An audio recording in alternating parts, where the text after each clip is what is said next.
بسم الله الرحمن الرحيم والنجم إذا هوى ما ضل صاحبكم وما غوى وما ينطق عن الهوى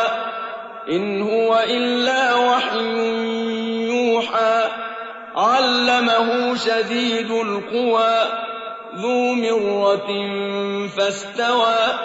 وهو بالأفق الأعلى ثم دنا فتدلى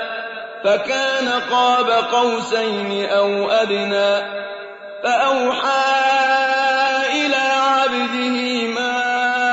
أوحى ما كذب الفؤاد ما رأى أفتمارونه على ما يرى ولقد رآه نزلة أخرى عند سدرة المنتهى عندها جنة المأوى إذ يغشى السدرة ما يغشى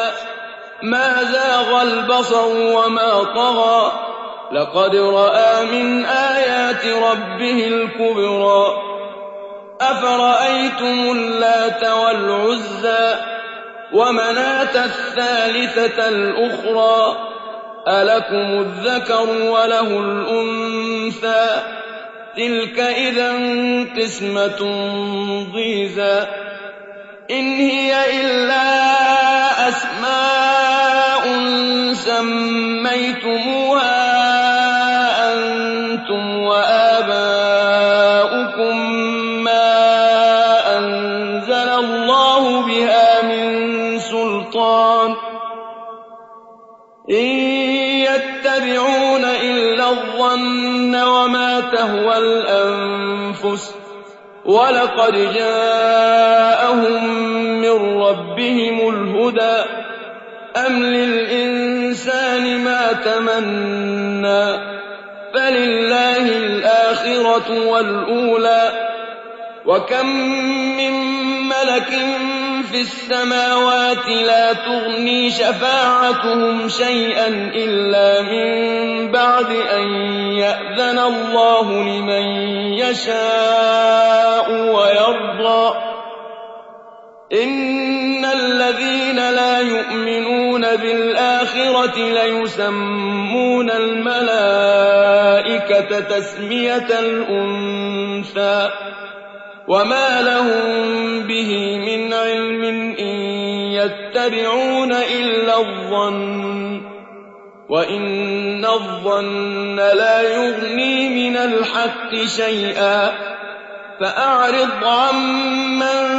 تولى عن ذكرنا ولم يرد إلا الحياة الدنيا ذلك مبلغهم من العلم إن ربك هو أعلم بمن ضل عن سبيله وهو أعلم بمن اهتدى ولله ما في السماوات وما في الأرض ليجزي الذين أساءوا بما عملوا ويجزي الذين أحسنوا بالحسنى الذين يجتنبون كبائر الإثم والفواحش إلا اللمم إن ربك واسع المغفرة هو أعلم بكم إذ أنشأكم من الأرض وإذ أنتم أجنة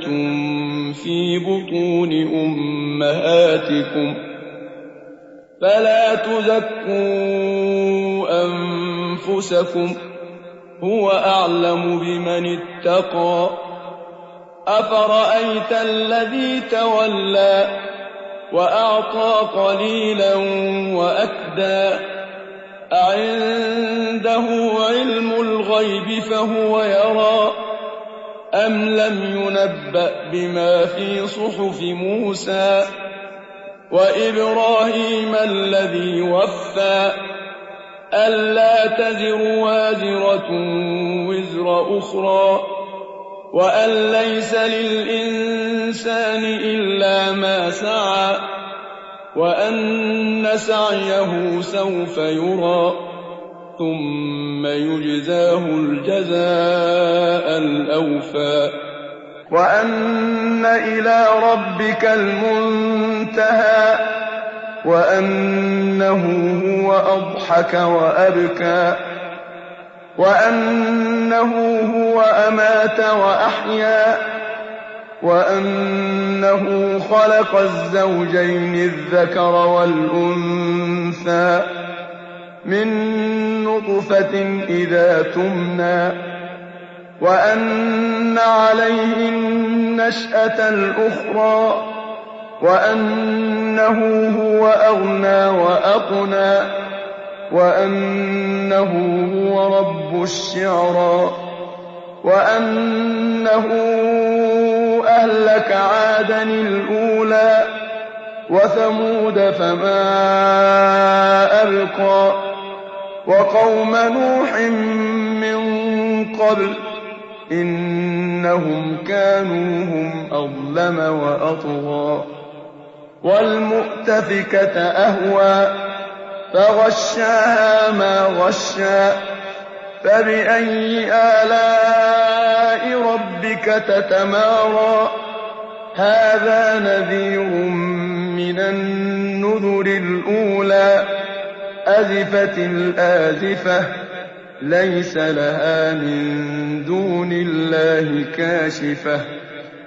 أفمن هذا الحديث تعجبون وتضحكون ولا تبكون